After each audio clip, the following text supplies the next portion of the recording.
منافق مرد اور منافق عورتیں سب ایک ہی طرح کے لوگ ہیں۔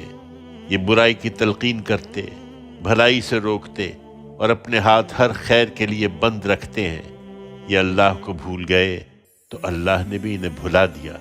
حقیقت یہ ہے کہ یہی منافق ہیں جو بڑے بدعہد ہیں۔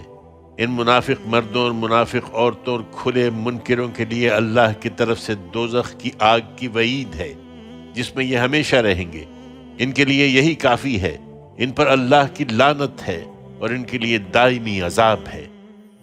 ایمان کا جھوٹا دعویٰ کرنے والوں، انہی لوگوں کی طرح جو تم سے پہلے ہو گزرے، وہ زور میں تم سے زیادہ اور مال اور اولاد کی کثرت میں تم سے بڑھے ہوئے تھے، سو انہوں نے اپنے حصے سے فائدہ اٹھایا اور تم نے اپنے حصے سے فائدہ اٹھا لیا، اسی طرح جیسے تمہارے اگلوں نے اپنے حصے سے فائدہ اٹھایا تھا، اور تم نے وہی بحثیں کی جیسی انہوں نے بحثیں کی تھی۔ یہی وہ لوگ ہیں جن کے اعمال دنیا اور آخرت میں ضائع ہو گئے، اور یہی نامراد ہونے والے ہیں۔ کیا انہیں ان لوگوں کی خبر نہیں پہنچی جو ان سے پہلے گزرے؟ نوح کی قوم، عاد و سمود، ابراہیم کی قوم، مدین والوں اور ان بستیوں کی خبر جنہیں الٹ دیا گیا۔